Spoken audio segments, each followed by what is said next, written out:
क्या आपकी जीवन शैली वेरिकोसिल को बदतर बना रही है?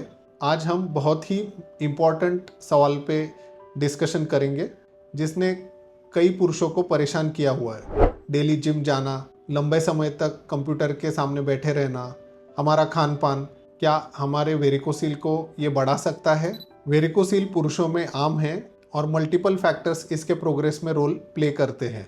जैसे कि आप यहाँ पे देख सकते हैं, वेरिकोसिल को हम सामान्य भाषा में बोल सकते हैं कि अंडकोश की नसों की साइज इंक्रीज होना।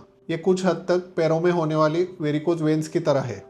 ये तब होता है जब नसों के अंदर वॉल्व्स जो होते हैं वो काम ठीक से नहीं करते और ब्लड आपकी नसों के अंदर ही जमा होने लगता है। उसे ब्लड पूलिंग भी कहते हैं।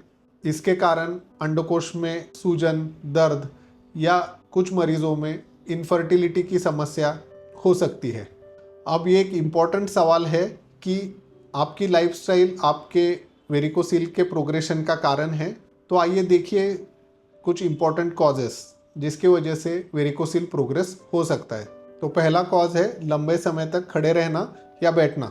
अगर आप ऐसे काम करते हैं कि आपको बहुत ही लंबे समय तक खड़े रहना पड़ता है या कुछ जॉब ऐसे होते हैं जैसे डेस्क जॉब, बहुत ही लंबे समय तक एक ही जगह पे बैठ के रहना पड़ता है, तो इन मरीजों में इसके कारण उनकी वेरिकोसिल प्रोग्रेस हो सकती है।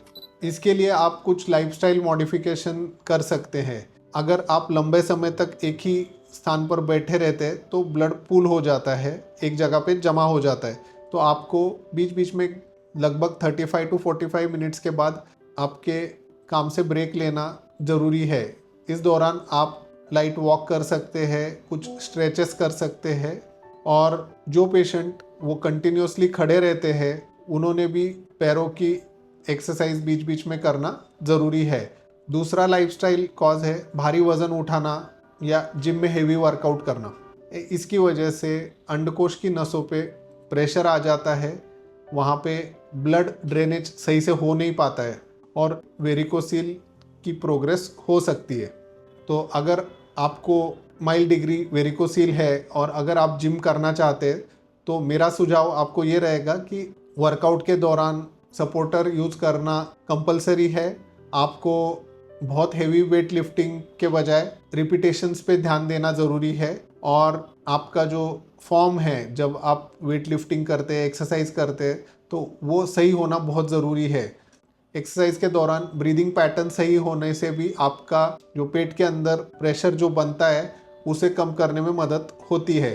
तो जब भी आप कुछ हेवी वेट लिफ्टिंग करते हैं तो सांस रोक के रखना ये आपको हानिकारक हो सकता है। चौथा फैक्टर है गर्म तापमान। हमारे बॉडी में ऐसे अरेंजमेंट है कि अंडकोश का तापमान बॉडी के टेम्परेचर से 2 से 3 डिग्री कम होता है। इसका रीज़न है कि स्पर्म प्रोडक्शन के लिए जितना कम टेम्परेचर रहेगा या हीट कम रहेगा तो अच्छी तरीके से स्पर्म प्रोडक्शन हो सकता है। बहुत हाई टेम्परेचर यानी कि बहुत लंबे समय तक या बहुत हाई टेम्परेचर पानी से नहाना, कंटिन्यूसली या लॉन्ग ड्यूरेशन के लिए सोना बाथ का इस्तेमाल करना, इनकी वजह से आपके वेरिकोसिल का प्रॉब्लम बढ़ सकता है या वेरिकोसिल प्रोग्रेस कर सकता है। इससे बचने के लिए आप कोशिश करें कि सामान्य या नॉर्मल टेम्परेचर पानी से ही शावर करना बहुत ज़रूरी है। चौथा कॉज है टाइट अंडरवेयर या कपड़े पहनना।